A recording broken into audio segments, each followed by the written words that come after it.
The views and opinions expressed on this program do not reflect the company, owners, management, staff, clients, or partners.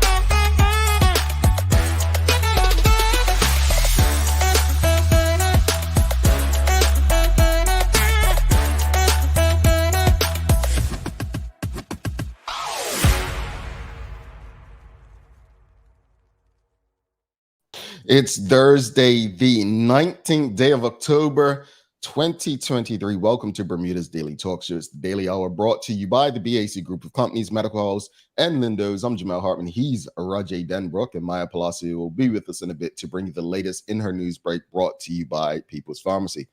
Raj, how you feeling this morning, man? I'm not sure what word to use. I'm baffled, I'm confused, I'm concerned, yeah. That's what I'm feeling this morning. How are you? Outside of my body being extremely sore, puzzled. I am extremely concerned, not just by actions, but the response to actions. And I'm sure we'll both delve in and allow the audience to understand why we're feeling this way. How about that? I think that's the thing to do. Yeah. Okay. Well, greetings, everyone, and thanks for making us part of your daily routine. A good one today as we welcome Traci Burgess on from KBB. The Daily Play is a name that place. Name that place. You know what? I don't know what the question's going to be. Oh, yes. I've got 5 different questions from the History Channel trivia. So let's check that out.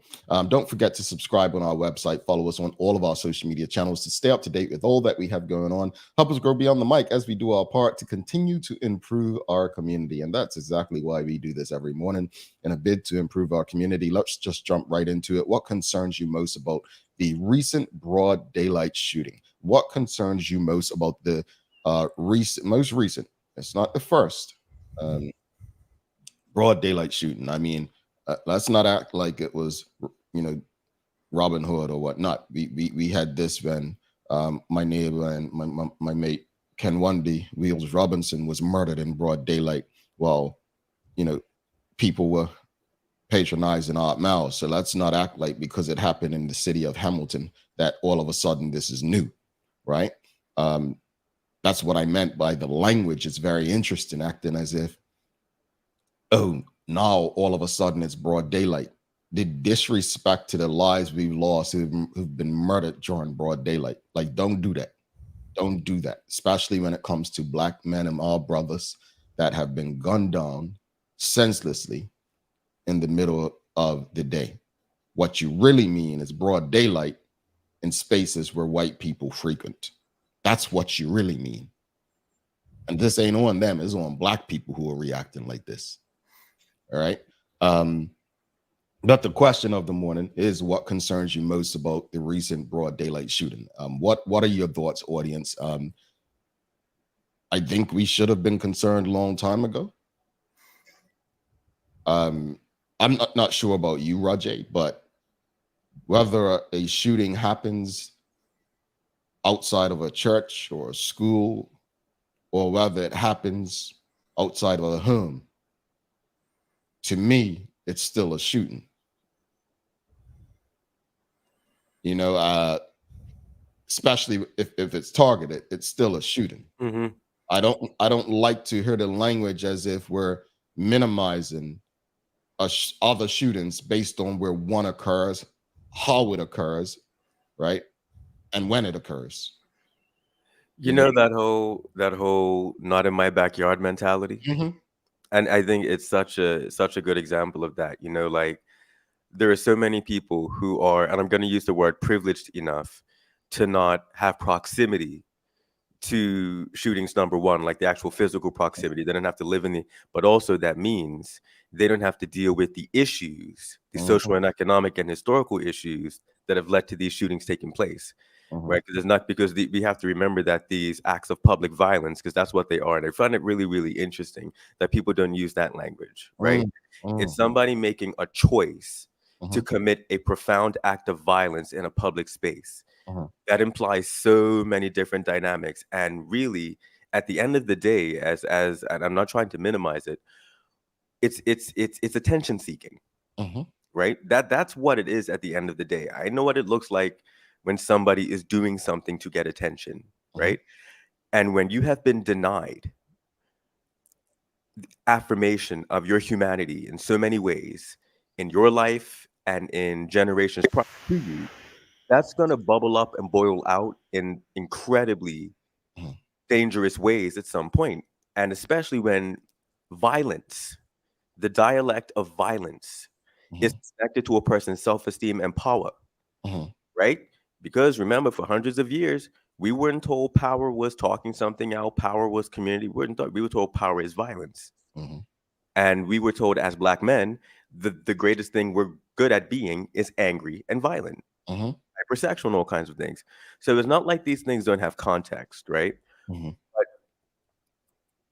when you're denied your humanity like that for so long, and then you do something that makes headlines, right? It's a really toxic way to get attention. But this idea of not in my backyard.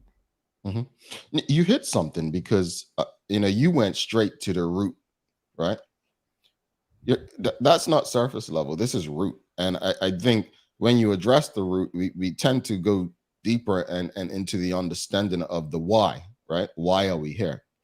In order to eradicate where we're at, we have to understand why we're here and fix it. You can clip the leaves and the branches all you want, but as long as the roots there, it's still gonna grow out. I just remember, and I'm going political in a bit. I remember when the Bermuda Progressive Labor Party won government in July 2017, the words that were used by the then Minister of National Security, Wayne Keynes, were, "We're going to take a holistic approach to this." Kind of like how David Brett used to always say, ripple economics, right? Those two terms you haven't heard used since. What was the holistic approach? What is the holistic approach, right? I understand. I'm not interested in just criminalizing young men. Let me be clear. I don't believe criminalizing people is the way out of a situation. But I want to understand more. What is the holistic approach? Because the root, I always say, things don't just happen overnight. The seeds to this were planted back in the 80s and 90s, if we're honest, right? And over time, you saw it becoming what it became. And is it because, well, I'm not good at sports, so I'm never going to make the front page? Going back to what you just said, right?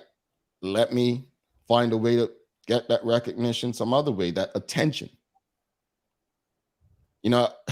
I often quote Biggie Smalls, right? What Biggie say? He don't wish death upon nobody because ain't no coming back from that. It's not a game, it's not a sport. It's not boxing where you can literally legally beat the living daylights out of your opponent and not go to prison. It's not that. This is actually life or death. I think is an indication that concerned for many reasons, Roger. Because to your point of not on our doorstep, you don't wait till things get on your doorstep to react. That is ignorant and dangerous. Yeah, of course. But I mean, under it is it gives that illusion of security, right? That really odd idea of out of sight, out of mind. Mhm. And resting on this very false sense that it's a quote unquote Northeast Hamilton issue, Mhm. right? It's yeah, it's really wild because it's I think it's two things. Like, so economically, people were like removed from those communities, so like they don't have to worry about it. Mhm. But then when you add race into the mix, they're also removed in that way. Mhm. So it's really odd how people are able to go to just put it somewhere else. But I mean, that just shows how economically and socially segregated that this country still is in many, many, many different ways. The fact that you can remove yourself, you like proximity wise, distance wise, you're right there. Mhm. It's right around the corner from you. But socially and economically, it's removed from you. Mhm. But but then this entire sense of not status Mhm. comes into, is like, oh, but and also this is something that those down here deal with. This isn't something that I deal with. This is something that obviously affects all of us, right? Mhm. And now, people want to worry because it's happening in Hamilton. It's happening in a place where everybody is, right? Mhm. And again, not to minimize it or sound any sort of way, but like, shut up. Mhm. Really, really, just shut your mouth, and also, I- and then it's like the false outrage around it in so many ways, right? Because you don't care about these people's lives. No. So have we become so apathetic that a life doesn't matter anymore, and specifically a black life, right? And I don't like to do the whole Black Lives Matters thing, right? I have an issue with that, with the term and etc. But Well, it makes a point though. Like, does a young black male life mhm. collectively does it matter, or have we gotten to a point where we're so desensitized that as long as it happens away from us, Mm. and it's just like this distance thing that's on a headline somewhere, does a young black male life really matter? No. No. And before I go on the back of that, I want to go back to something you said earlier about how segregated we are economically and racially. But I want to go with economically. I would probably say in your age group, probably like 28 to about 35, right? There's a big number. I'm gonna no 28 to about 38. There's a large number of young black people in Bermuda that came out of private schools, Soltis especially, Self Work Academy. I remember this guy I worked with. He went to Soltis, right? And telling someone asked where he lived. He said, "Oh, I live in Devonshire, not that Devonshire, right?" Separating himself, right? Mhm. To your point, and it just made me think, like, and I don't know. You went work, you had me. I didn't, and I don't know if the same is done at Work Academy as in Soltis or BHS whatnot. But it just made me think you were literally taught or chose based on whatever you were around to separate yourself, not embrace your community and say, you know what? I know better. Let me help others do better. That's the mindset to me that we're dealing with in a small community is, oh, I'm not that black kind of black. That's what I took from it, right? Oh, I'm black, but I'm not that kind of black. And it's a large amount of people who went, and I'm calling people out, to went to private institutions in Bermuda. You see the voices all loud, right? When this stuff happens. Well, how many of them have put their hands down to try to help somebody up that's in this state? How many of them have reached back out? Because if you really care, you don't respond to things, You're proactive and you're out there and doing it. And again, I'm not saying that you should do that because, as someone stated, might have been Roger earlier this week, somebody said it. Not everyone has the time to go and help someone else. Honestly, people are trying to get by and help themselves. My point is that we're always doing the easy things, which is responding to stuff. When will we be proactive? When will we say, you know what?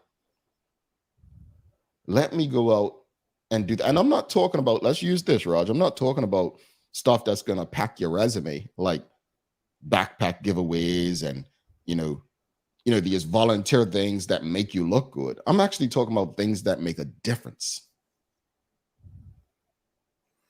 Yep, and things that are not for your, like you said, it's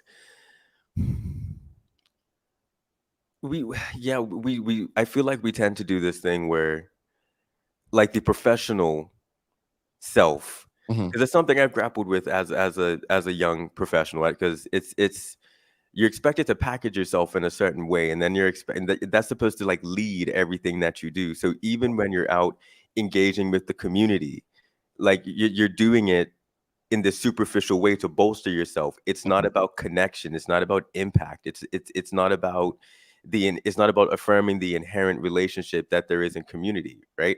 So, and I mean, like I said, and like you said, I did go to Work Academy, and that's something I encountered quite a bit as well. You know, people, that whole "I'm black, but not that kind of black." You Hmm. know, and especially when around the time of shootings, obviously everyone did this thing, and they'll never admit it, right? But everyone did this thing where they start talking to the black students about, like, where do you stay, and all of that good stuff. Hmm.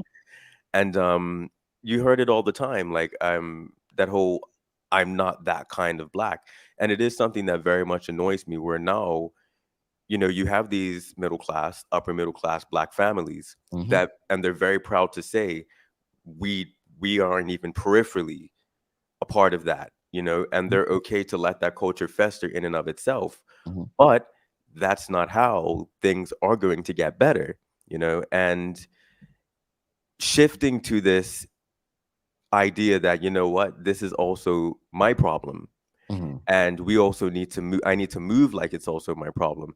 That's a massive cultural shift for us. I think that's the next step for us as a people. Hmm. So as unprecedented that these, and I'm going to continue to use that word unprecedented, even though shootings have been happening for decades, for over a decade now. um, it's going to require us to move in unprecedented ways.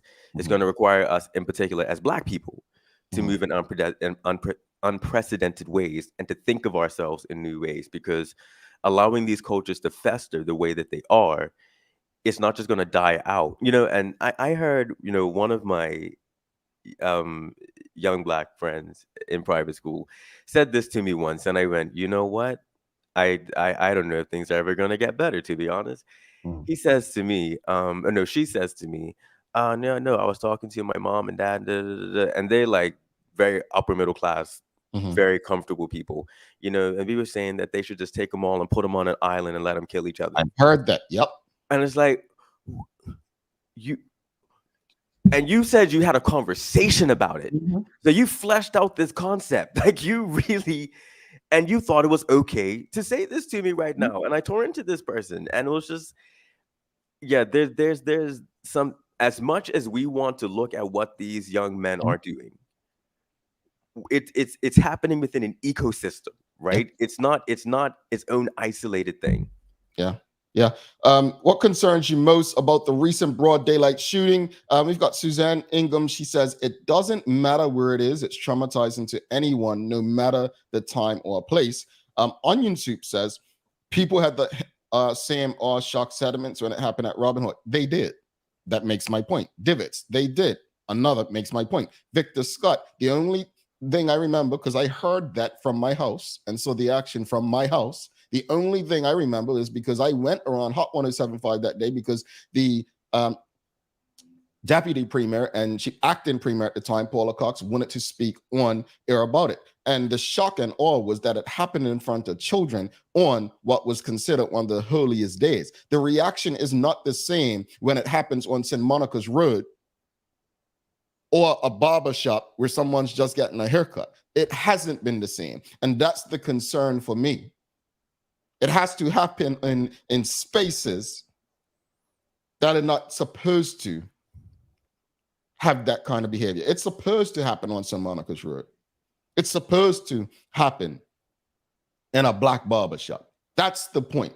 Rashida Godwin says, are we willing to admit that Bermuda is an apartheid colonized country with all the divisions, even within the black community? Wow, Raj, that's a point.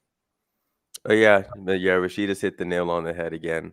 I mean, for those of us, and and I know I'm speaking to somebody who, and when I say those of us, I'm including you in that. who have sat down and actually taken 2 seconds to learn the history of this country, even in a cursory way, you understand to say that Bermuda's history is racist is an understatement. Mm-hmm. Our history is race. Like, this country was an explicitly socially, economically, politically segregated, white supremacist country for 234 years. And then we were socially, economically, politically, and socially segregated. Jobs were segregated. The tennis stadium, the National Library, hotels, restaurants, education, schools, every aspect of this society, the hospital Mm-hmm. was segregated. And up until 1971, when our schools were desegregated by law, that was the last vestige of our segregated period going away. That was late 20th century. That was yesterday. Mm. And I always say to people, so things were done intentionally to Mm-hmm. shape this country socially, politically, economically for over 300 years. Mm-hmm. What has been the proportionate undoing? Mm. What are we doing to literally undo what was done for hundreds of years? Mm. Becau- Well, Mhm. and I want you to finish, but as you're speaking and saying that, I think one of the biggest problems is we thought that November 1998 was the shift. Yeah, and of course it wasn't. That's just you have bodies in a new space. Mm-hmm. Bodies in a new space, with the majority um, look like you and I. But I always reference that letter from South Africa, right? And Bermuda, to me, when people ask me, just yesterday having a conversation with people, Bermuda reflects South Africa in so many ways. Mhm. At the end of the day, okay, in 1998, the so-called Black group achieved political governance. But since then, where's the Black bank? Where's the Black reinsurance and captive companies? Oh, we're happy to be CEOs and VPs and all of that stuff because we're living good. But have we created industry in that time? There's all this talk about fintech and crypto. Where's the Black ownership? I think what happened, Rajay, is, and folks, this all correlates to the shooting. It's all tied together, believe it. But what happened, and I'm sure many would agree, is the pattern became, we literally tell our children, we go to school, you go to college, you get a degree, and you come back and work for others, right? We thought that was the way to do life. Let's be honest. We're still doing it, spending thousands of dollars on these institutions. We're not creating industry. We know who has industry. You think about if you've ever been to the what's it called, Raj? The African American Museum in DC. Mhm. Oh, they will let you know how we got here, where we are. I think it was in Los Angeles, and like I'm just throwing the numbers out because I don't remember exactly. There were no gangs in 1970. In 3 years, there were such and such hundreds of gangs. That's not by accident, Hmm. No, right? it's not. I never knew that. Yeah. Oh, you learn all of this stuff. Yeah. So I think in Bermuda's case is the easiest way to maintain power and control. That term divide and conquer. I think you have to have people, as Rashida said, divisions within the Black community. I'm not that kind of Black. No Black person should be separating themselves from these shootings for one reason. And I use it in the US, right? There's a lot of division with the ADOS groups, the American descendants of slaves and foundational Black Americans, who basically any Black who wasn't born in the US and has historical ties back to the enslavement, transatlantic slave, you're not one of them to them, right? They don't consider Barack Obama Black, Kamala Harris, myself, right? They own Blackness in the United States. Well, that should concern all of us, because if any of us were pulled over by the police, they're not going to ask for your passport. They're not going to ask for your ancestry. all they're going to see is that you're black. The same goes for the shooting. When it's done indiscriminately, we've seen it happen because years ago there was a young brother who went Saltus who had nothing to do with any of this, right? Who was gunned down. So people who look at it like I'm not that kind of black, don't do it. It's dangerous. If we can, we need to be reaching back down to help those who you consider the other black. Yeah, I agree with every word that you just said, and just this idea that, like you said, if you get pulled over or something, they're not gonna ask you what kind of black are you? Are you an educated? Are you a rich black? Are you a poor? What is you are? There's only black, and there's this idea of implicit bias, right? And people often they ask me how is race relevant in 2023, right? So obviously it's obviously illegal to be explicitly racist, right? If you call someone the N-word, it's a racial slur, it's hate speech. If you deny somebody on a job on the basis of their race, you're being racist. That's illegal, right? But just because it's illegal to be outwardly racist, that doesn't mean that racism doesn't still exist, right? So then you have implicit bias, where you're making these snap judgments about people on like a pre-conscious level, and then you're acting them out. I see, and again, I'll go back to my young men for a second. This idea that violence is powerful, right? I see young black men, and I've worked most of my professional life so far. I've worked with young people, particularly young black men, and so many of them go out of their way to embody this aesthetic of this urban aesthetic. That's what I'll call it. This thug aesthetic, and they're proactive about taking on this role, but they don't understand that it's just an aesthetic. It's just a role. It's not the be all and end all of their identity, but they stick themselves in this box that they experience their power and they experience their masculinity as a black man through toxic violence, through toxic sexualization. And this is powerful. And you have so much around them affirming that this is powerful, when in fact, obviously, it is not only destructive to them, it's destructive to their relationships, it's destructive to their families, it's destructive to their communities.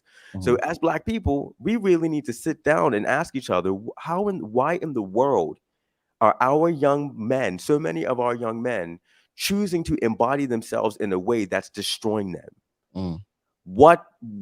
The math ain't mathing on that one, right? 1 + 1 is not equaling 2. Yeah. Something's going, and as a teacher, oh my God, it used to drive me insane. Because I'm sitting here going, you're brilliant. Like you could be a lawyer in your sleep. Remember, I said this to one of my kids, like, but why are you choosing to be this way? And this obviously this young man couldn't answer that question, and none of them usually can. But it's huge. But a part of the dynamic is usually, I was missing X and I needed X. And doing this allowed me to get there. So either I didn't have this instability in my home. Embodying myself like this gives me a sense of power and stability. Right. We got to bring Maya in, but go ahead, finish up point. But that's about it. We need to stop acting like these things are happening in a vacuum. Like there's historical context, there's present context, there's economic context, and it's all of our issue. It doesn't just belong to one segment of our community. Indeed, it doesn't. It's all of our problems. Just real quick before we bring Maya in, Renee Simmons said, I was in the middle of a broad daylight shooting one Mother's Day, parking in my car. Saw the smoke come from the gun. Everyone in my car ducked but me. I think only God protected me that day. Onion Soup says, tapped in a little late, but yes, we seen the same cyclic. What's that word, Raj? Cyclic, sorry. Reaction. Yeah, so use words I know. Cat, dog, come on, keep it easy. Plus virtue signaling, then forgotten until the next time. There needs to be a response to Rashida's comment / the mention of its ecosystem. Yes, definitely answered that. I think Rashida with that though, and she said some stuff before. The problems are deep rooted. I truly think one of the solutions is really young men knowing their history, knowing how we got here. and wanting to be everything that they're that everything but what they're supposed to be or predicted to be. Real quickly, Rashida Government says racism is embedded in the system and its structures, and what we doing to create change in policies and systems. One can say I'm not racist, but still shows it in their act. Look, let me just end it on this before we bring Maya in. You cannot think Bermuda without thinking race. And I want to be clear in saying this. Just because we have a political party that looks black and a leader that looks black, and they're failing at their job, doesn't mean racism does not exist. I want to be clear about that. Because some people think, oh, well, you got the black government. That has nothing to do with whether racism still exists. It's embedded. And these shootings are a symptom of it. You all could say, well, it's black man shooting black man. Okay. We know that. Go deeper. Spring Maya Palacio in for the Daily Hour News Break.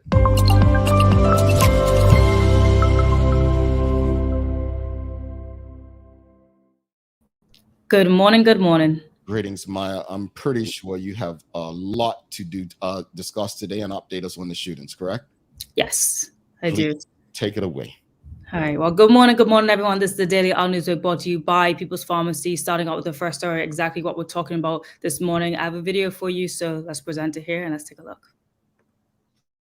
Yesterday, a man riding a motorcycle opened fire in Pembroke around 1 p.m. outside of Bermuda Cuisine in the direction of two other males. The suspect then rode off in the direction of Woodlands Road. Luckily, there have been no reports of any injuries. Persons in the area said that the victim, who fled in a Navy truck from Bermuda Cuisine, escaped the shooter by turning down Dundonald Street and hit other vehicles in the process. They then stopped outside of Masters and proceeded to run into the store to flee the shooter. Police said the suspect shooter was said to have been riding a white step-through motorcycle and that they were wearing a black jacket, dark-colored pants, white sneakers, and a black helmet. Detective Inspector Jason Smith appealed for the public's assistance in identifying and locating the suspect believed to be male. Quote, "We are asking anyone with CCTV cameras along Woodlands Road and the surrounding area to please check their devices to see whether they may have captured video or still images of anyone fitting the description of the suspect," end quote. One quote from a witness told the Royal Gazette, quote,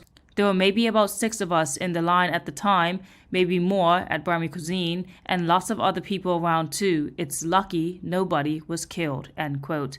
Last night I spoke with members of the community about gun violence in Bermuda and whether or not we have become desensitized to the shootings, and perhaps provide some insight on why they believe these actions are happening. Here's what one man had to say. I do believe that the island has become desensitized to it.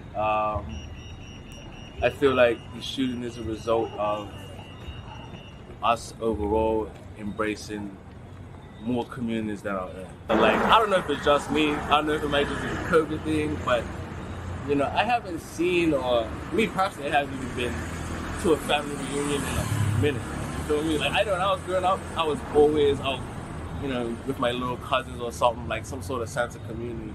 And I don't know if it's just me, but I just don't see that as often. I do still see it sometimes, which is always nice, but it's just not as often as it could be or as it should be. I'm looking, and I remember yesterday I said, and I'm not joking about this, but I was like, we haven't had any shootings, fatalities, and so on. And it's like, I was trying to figure out the last time I said that, but I think I really respectfully need to stop saying that, because, and I'm not saying it's because of me this happens. People were going to be people, right? But I feel as if we have an issue that's not resolved. And we can speak about things being reduced due to the work of the community, police, or whatnot. But to act as if it doesn't exist, I think that's how my words may come across, right? It's no longer here. It might be a bit irresponsible. But what that gentleman just said, desensitized, I think that's been for the last 10 years. Once people realized it was not a part of the broader community. Yeah, I would agree with that completely. And I mean, he brought up the last person that was in the clip. He brought up that point about community again, our entire discussion yesterday. Mhm. And there's a clear link between the atrophication of community in this country and young black men going out of their way to experience their community. It might be in a toxic, self-destructive way, but it is connecting with their community. So Mhm. if this is going to require us to move in completely new ways as a people, if we're really serious about fixing it, Mhm. it's going to require a complete evolution and a progressive evolution in how we go about being Bermudian. But Mhm. Yeah.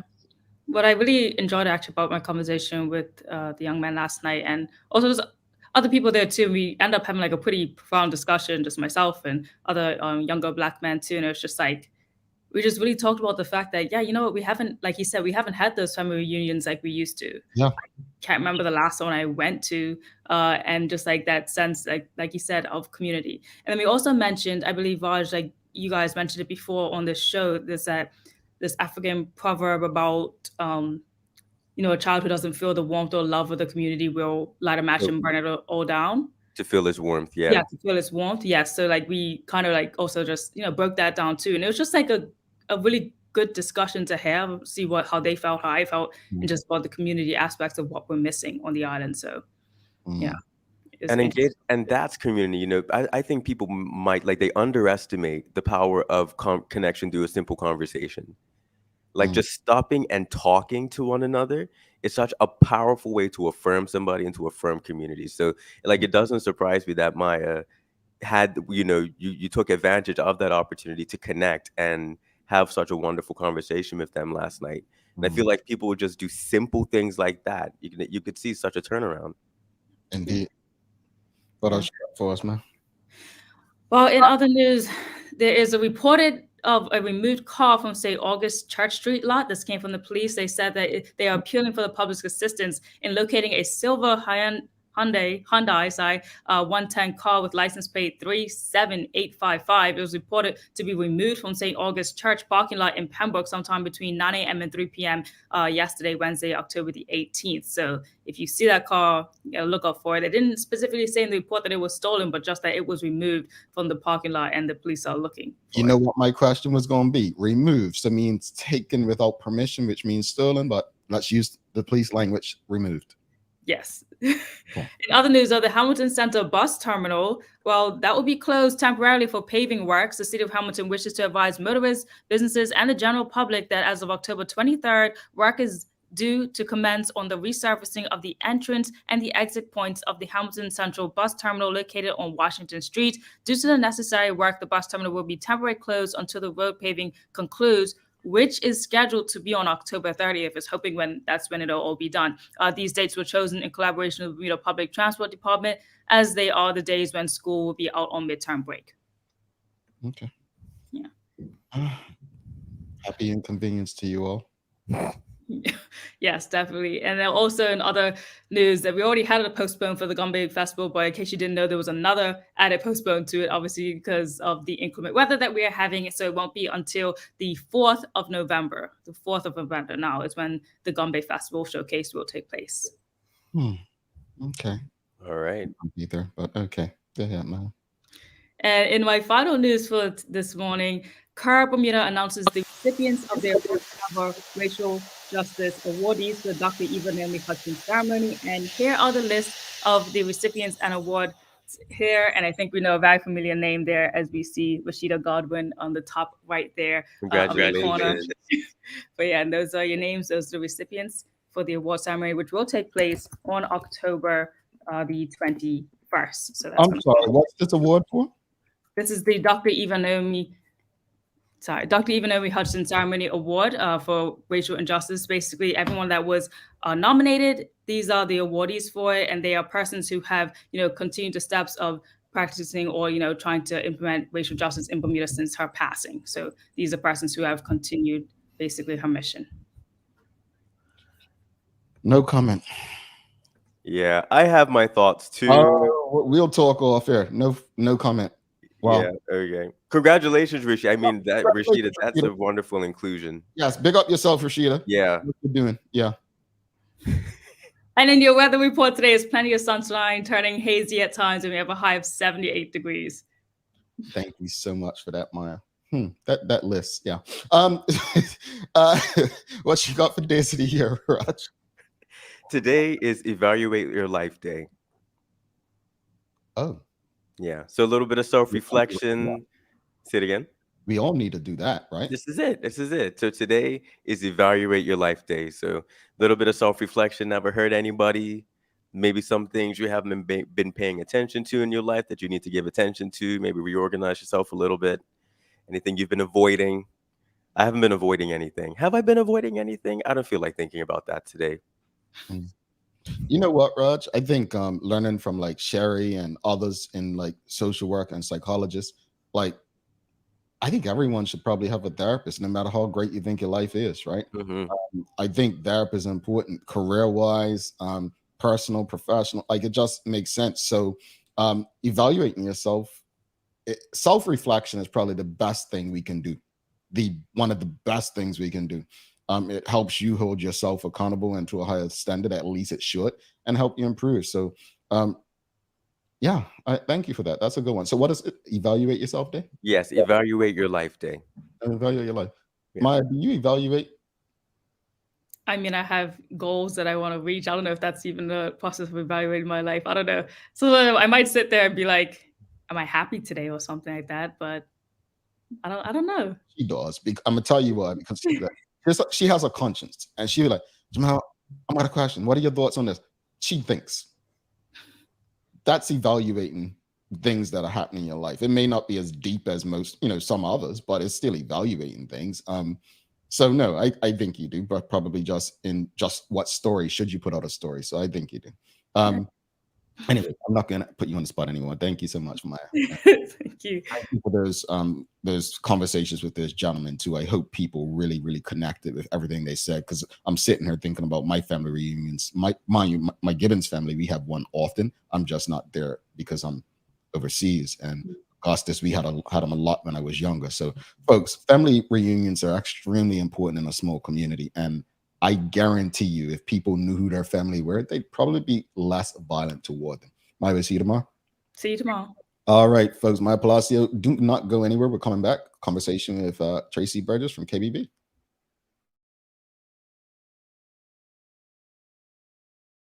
Let's face it, life can be a little wild, but shopping doesn't have to be. I choose Peoples, so that whether it's a prescription that needs to be filled, a toy for my little terror, or a gift for a new addition to the family, we'll see about that. Everything's available in one convenient location. Some call it Peoples. I call it my one-stop shop in the city. Peoples, we're here for you.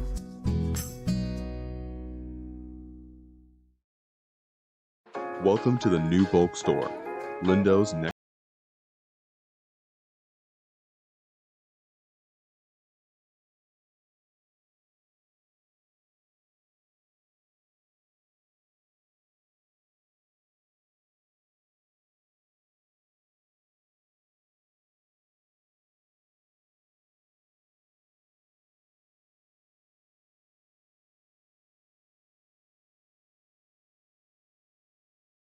Her 70th birthday next month. Have you noticed her age is catching up with her? Yeah. Plus, she's having a hard time getting up and around like she's used to. I would sure hate to see her fall. At Medical House Limited, we can help make life situations easier. We have electric beds, motorized scooters, bath stools, walkers, you name it. Mom's been real good to us. We'll get her birthday and Christmas gifts from Medical House. Medical House has relocated next to the Dendy Town Field. Number 6 Bakery Lane, Pembroke. Telephone 292-3622. Hey, welcome back to the big show. Rajay Denbrook. I'm Jamal Hartman. It's the Daily Hour brought to you by the BAC Group of Companies, Medical House, Lindo's, and People's Pharmacy. Please do not forget to subscribe on our website. Follow us on all of our social media channels to stay up to date with all that we have going on. Help us grow beyond the mic as we do our part to continue to improve our community. Folks, if you appreciated this morning's discussion, make sure you give us a thumbs up, a love, a like. Make sure you share the conversation with your friends, your family, your colleagues. they are important community conversations. Send it via WhatsApp as well. Without further ado, let's bring in our guest for the day. We have Traci Burgess coming on from KBB, going to bring us some updates and remind us of how the greater community can get involved. Let's give a warm TDH welcome. Alrighty. Calm down. Greetings, Traci. How are you? Good morning, guys. How are you? Morning, good. What's popping on your end? And it's a nice fall day, well, almost fall day, and otherwise, how's things been going over at KBB? Yep, the sun's out. We're grateful. A little bit of a heavy topic to come in on the tail end of this morning, so bringing lots of sunshine and happiness from KBB. But that was quite a discussion this morning. So. Yeah, it's not easy. It's not easy, and it definitely was not what we had planned to discuss. But sometimes community things happen, and we have to respond accordingly. But thank you for the work that you and your team are doing, and even what KBB does can draw more people into that, away from actions like this. But speak to us. One of the questions we've been focused on throughout this series this year is, how much trash has been collected, and how much versus this year versus prior years?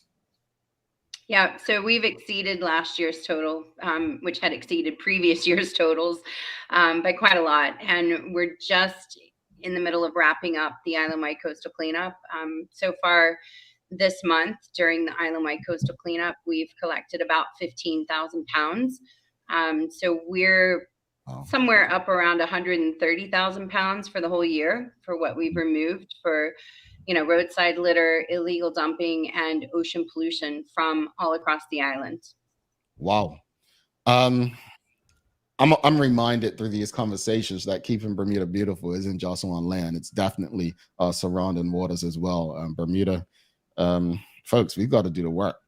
For the life of me, I'm not going to say who, but one of my colleagues on this show, we were at a conference. We were eating, and I had dropped something, and I picked it up, and I picked up something that was next to it, and they were like, "Will you stop?" And I'm just like, I personally just don't like to litter, and if I felt like I contributed. But what's being done to change that mindset? Because you do have a new education and outreach person in place. What's being done to engage the public and educate them a bit more about the impact of litter and keeping Bermuda beautiful? Yeah, so several things are being done. We're continuing to work with the student population here across the island. We're in all public and private schools, working with students from ages 4 and up. And we're also continuing to expand our engagement efforts across the adult population of Bermuda. And all of the education and community outreach programs and initiatives, they're all aimed at encouraging individuals to take greater responsibility for their waste management habits. So that example that you just gave about, being at the conference, you dropped something, you picked it up, but not only did you pick up your own trash, you picked up something else that someone else had littered. And we do find that there are two very distinct mindsets. One is, I'm not responsible for, or I don't really mind what happens to the waste that I produce. So if I litter, somebody else will come behind and pick it up. That's one mentality. And the other mentality is what you displayed, which is, I see a piece of litter, I'll pick it up, regardless of if I'm the one that dropped it or not, if it was someone else's trash. And so, with KBB, we have approximately 5,000 volunteers that connect with us and, participate in cleanups on an annual basis. And obviously, those mindsets of the volunteers that we get to work with are quite happy to contribute to picking up after other people because, they recognize the value in giving back and, keeping the island clean and beautiful to the best of our ability. It's the other residents of Bermuda that we're trying to connect with and encourage behavior changes so that we can see a reduction in waste and eliminate the litter problem and stop the illegal dumping that's taking place all across the island. Indeed, for real. And that's something that I think annoys the greater community as well, the illegal dumping. Yeah. Yeah, I've seen a lot of signs up everywhere saying, please don't put your trash. And I've seen more of them, a lot more have popped up. Please don't put your trash here. Trash day is on this day. And then we have the rat issue, and I'm sure that that doesn't help with that either. But you guys had your coastal cleanup recently. How did that go? So it's been extended a little bit because of weather delays. It seems like for the past several Fridays and Saturdays and Sundays, we've had torrential rain and really bad weather, and forecast again for this weekend as well. So we've had to shift things around a little bit. We're at about, I'd say, close to 40 cleanups have been completed, with about 600 volunteers, and we've removed just under 15,000 pounds just through the coastal cleanup activities that have taken place this month. Wow. Wait, did you say Yeah. this month? Yeah, You said this month. Yeah. You say 15,000 pounds. She said that. Yes. That I'm just making sure that. Too far, and I'm just like, dang. You heard correctly. Yes, Dang. Mr. Denbrook. Those numbers are real. Yeah. Lord have And the mercy. fun thing is, so listen, so the Island-wide Coastal Cleanup is tied into the International Coastal Cleanup, which is hosted by an organization called Ocean Conservancy. So the data that we collect here in Bermuda, that's part of the annual coastal cleanup that we do on our 21 square miles, gets fed into a global database that tracks trends with worldwide ocean pollution. And it's through that tracking and monitoring that we're able to contribute to developing solutions that help to combat the global ocean pollution crisis. And so last week, we were fortunate enough to have two of the representatives from Ocean Conservancy. These two representatives actually lead the Trash Free Seas program and, coordinate the International Coastal Cleanup. So they were on island, and it was so amazing to just really kind of be able to fully immerse ourselves, KBB, that is, into that partnership and that relationship. So KBB has been participating in the International Coastal Cleanup from the beginning, and it launched in the mid-1980s. So we've been doing this for almost 40 years now, and to really understand the impact and the difference that Bermuda is making, especially because we're pretty unique, because we're just this tiny little speck of land sitting in the middle of the deep blue North Atlantic gyre. So yeah, it was awesome to have them on island last week. wow. That is really cool. I think as Bermudians, we really underestimate our relevancy on the international stage. Like, we always think finance and everything, and obviously we're a juggernaut in the financial world for a tiny little jurisdiction. But in all the other ways that we are, like, and historically, we have been relevant to the Atlantic world for centuries, and now it's just gone international. So it doesn't surprise me that KBB has that relationship and they were here. But to know that the data being collected is contributing to understanding ocean pollution internationally, I mean, that's huge. Indeed. It is So huge. it's massive. So what else does KBB have coming up that we should know about? Golf championship. I'm sorry. Go ahead. I was just gonna say that. Jamal answered the question for us. Yes, the golf championship taking place at Port Royal. So we are geared with, green events, waste management. That's a big part of who we are and what we do. And it's an opportunity to not only help large events to reduce their imprint, their footprint that they're leaving on the environment, but it's also an opportunity to reach very large audiences, in one fell swoop, with our messaging about reduce, reuse, recycle, refuse single-use plastics, and take greater responsibility for your waste management habits. So the golf championship is coming up the first week in November. So we're excited about that. And you talk about global impact for Bermuda. So last year, the PGA Tour actually did a feature on KBB and Bermuda's waste management systems. And that was shown on PGA.com. Sorry, I think it's PGAtour.com, as well as on the Golf Channel. It was playing on commercials throughout the tournament, and global exposure for tiny little Bermuda and our impact on caring for the environment. So that was exciting. And it looks like there's going to be another opportunity to partner with them again for another international feature this year.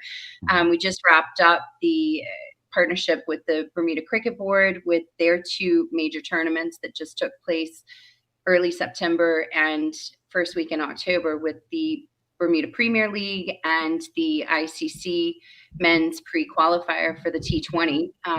So we Green Events Waste Management Partnership there. So we've focused on that. We've got November 15th is National Recycling Day. So we'll be building a campaign around that. Then you go into the season of giving, which starts with Giving Tuesday on, I think it's November 25th. And then we're rolling into the holidays. So busy, heading up to the close of the year. And we're preparing for the start of the new year in January.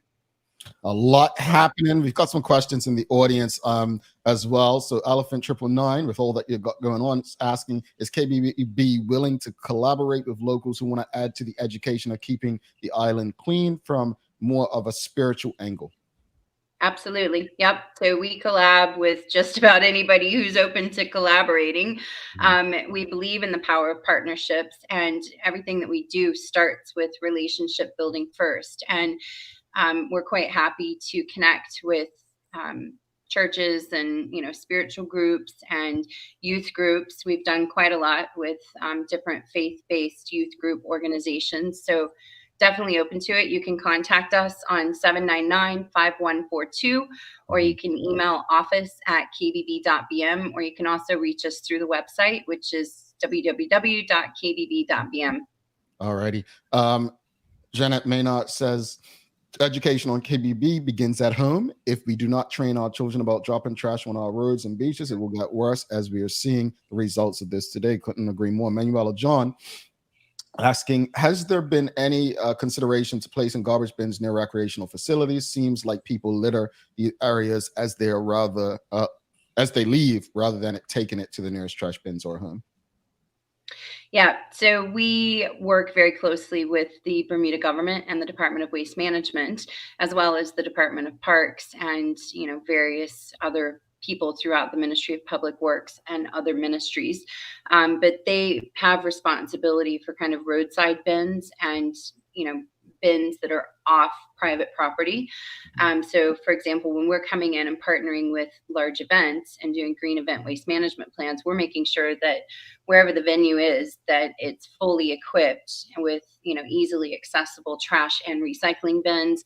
That also includes signage to help the participants, the attendees, the spectators, to separate their trash and recyclables and put them in the appropriate bins. But to your point, when you're leaving an event or you're leaving a venue, you're off that private grounds. And so what does that look like? And there's a bit of a strategy behind it with where government has public bins placed.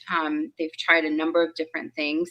Sometimes putting out too many bins can encourage more illegal littering and illegal dumping. We see it all the time. Like, people drop their household trash bags at bus stops or leave them at public docks. And, it's really kind of focusing on that behavior change, as well as the strategic placement of the bins on public roadsides and in public spaces. Indeed.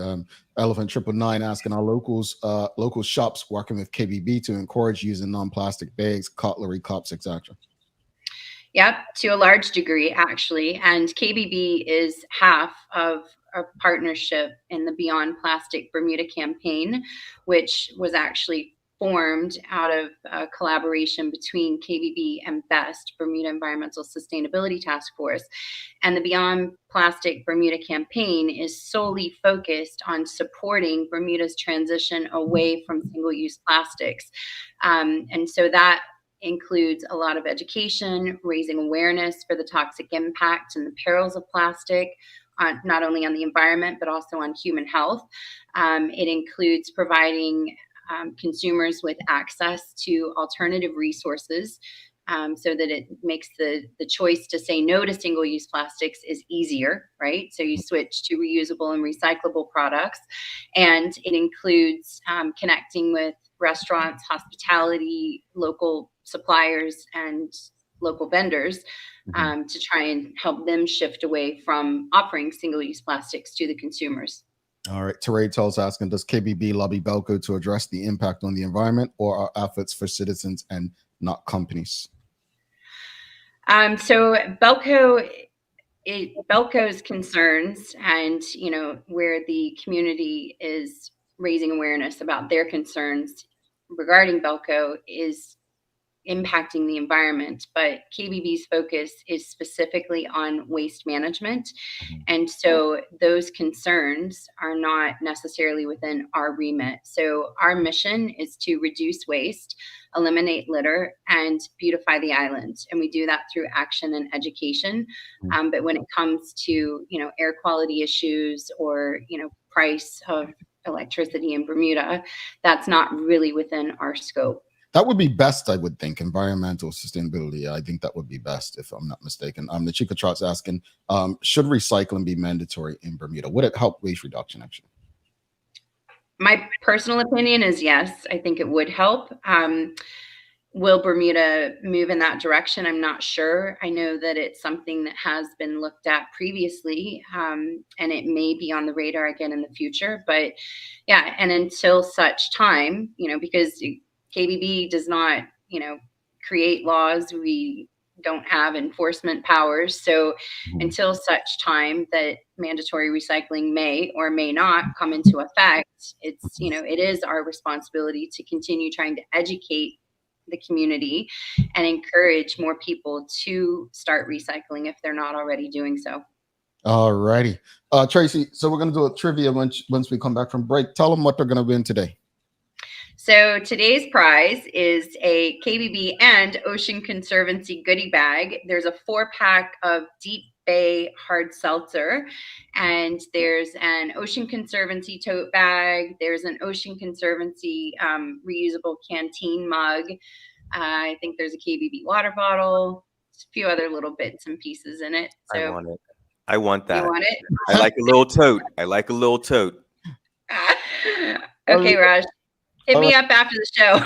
Yeah, I don't think you're eligible to play because I think you've seen the question and the answer. No, I haven't actually. I going to do a hashtag KBB, but Traci, thank you so much. Always good getting the information from you, and we'll see you next month. Yeah, and thank you, Bermuda, and thank you to Wilmot's Trucking for your generous sponsorship. And without Wilmot, we wouldn't be able to have the tremendous impact that we're having because they collect all the trash that we're picking up. So thank you. We've seen it. Thanks so much, Traci. See you soon. All righty. Bye, guys. Folks, you appreciated the conversation. Give us a thumbs up, a love, a like. We're going to take a quick break, come back. We'll do a hashtag giveaway for KBB, and we've got the Daily Play coming up. Stick with us. Hi, welcome to ER Fisheries. I'm Jalen Steed, store manager and trained chef, and I'm here to help you with all of your food needs. Let's talk about why you should come and check out ER Fisheries. We offer the widest range of specialty meats and seafood items at a price point that will absolutely fit your budget. As a chef, I'm able to answer all of your food questions, help you come up with meal ideas, and generally guide you in the right direction. You'll get a custom shopping experience unlike any other food store in Bermuda, where we'll cater to your needs and provide you with excellent customer service. Where else can you get quality cooking advice and quality products? I look forward to helping you with all your meal ideas.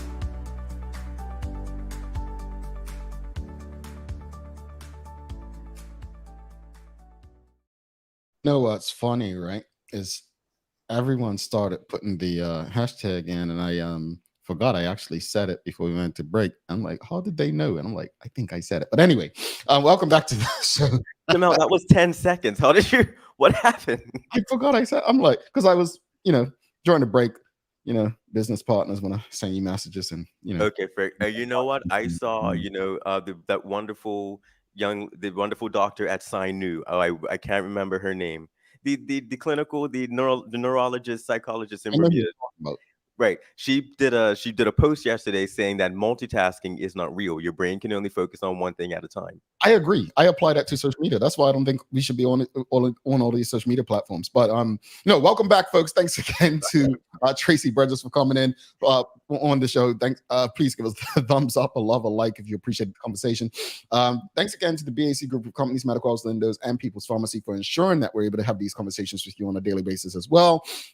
We'll do the hashtag giveaway after the Daily Play. It is time for the Daily Play, brought to you by Bermuda Trivia, now available at stores throughout Bermuda. Follow Bermuda Trivia on Facebook, Instagram, Twitter, and TikTok to find out why it's Bermuda's favorite trivia game. Raj, are you ready? Yeah, I just did my stretches. All right. Here we go. Okay. Help him out, folks. This is a hard one, but I'm wondering, since we have an audience that loves to travel, if anyone will get this. Where was the world's first underwater hotel located?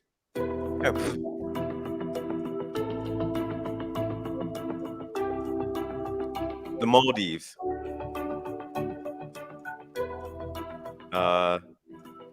Japan. This sounds like something that the Japanese would do.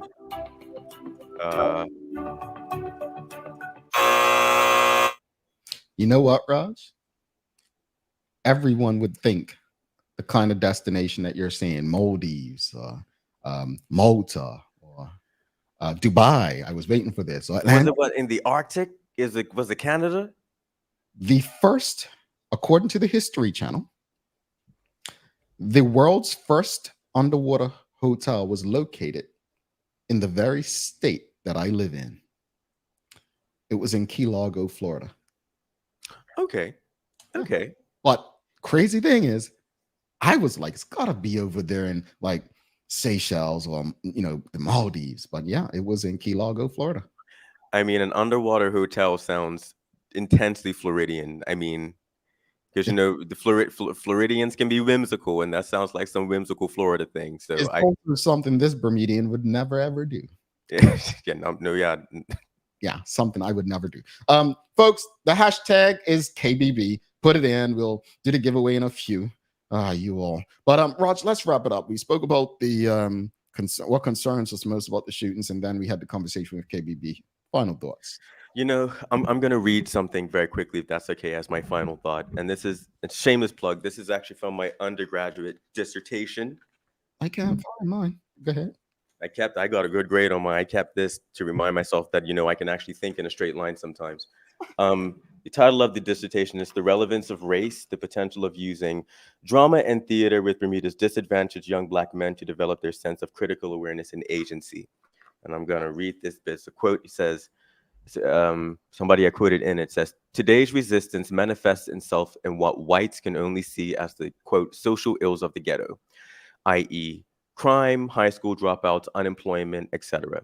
In actuality, many blacks have consciously rebelled against the system and dropped out. After all, why waste your life working at a job you hate, getting paid next to nothing when you make more money with half the effort? So a new class is created, the hustler who gambles, runs numbers, pushes drugs, lives off women, and does anything to avoid going to, quote, meet the man, unquote, 5 days a week, year in and year out. It is dangerous, rough, and a none too beautiful life, but it has some compensation, a modicum of self-respect, and the respect of a good segment of the community is gained. And it's just that idea that these shootings, this public violence, is an expression of resistance. It is an expression of people of a specific race and gender experiencing the world and society in a particular way for hundreds of years. And now they are claiming back their power and claiming back their relevancy, but in ways that destroy them and destroy their community. And if I can go on just a tiny bit, right? And so I go on and I say, though an expression of resistance and a way to get through life, it is not a very constructive one. Besides the malignant effects it is having on communities, this choice of a disproportionate number of young Black Bermudian men does nothing to develop their critical awareness to the ideological processes they're at the mercy of, and instead sustains them, right? So they're out here doing these things, but it's only making things worse for them. So how can we position ourselves and our young Black men and our women, and this is just one example, right? To resist in ways that elevate them and elevate their community. Yeah, we got to run to Raj. Final thoughts on KBB? Their work is incredible. I mean, 15,000 pounds in a month. I mean, keep it up. It's just what they do is amazing. Indeed. Final thoughts. I echo everything you said. I think it is an act of resistance, but I would love to see us connect these young men more with who they are rather than who they believe they are and who they believe they want to be. I think that I'll sum it up just like that. As far as KBB, folks, it starts at home. We all have a role to play.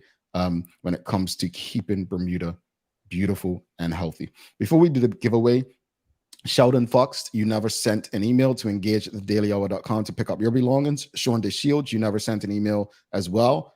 We say send an email to engage at thedailyhour.com, not to go to our website and fill out that form, whatever it is. Engage at thedailyhour.com. If you don't do it, we probably won't get you your prize. So just keep that in mind. And let's do today's giveaway. Let's see who the Lazaki winner of the KBB gift bag is going to be. Here we go.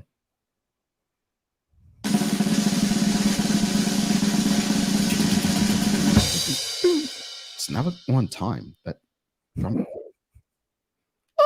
Janet Maynard. Congratulations, Auntie. Congratulations. You are the winner.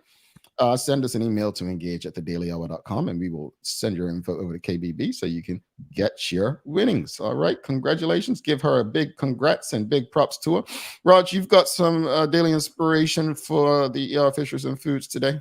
I do. And it's from the esteemed ancestor Malcolm X. Mm-hmm. We Black men have a hard enough time in our own struggle for justice and already have enough enemies as it is to make the drastic mistake of attacking each other and adding more weight to an already unbearable load. Couldn't have said it any better. Folks,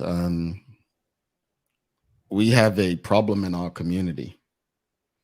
And you know what they say, if we don't address the problem, then it spreads. We don't contain it, and it spreads.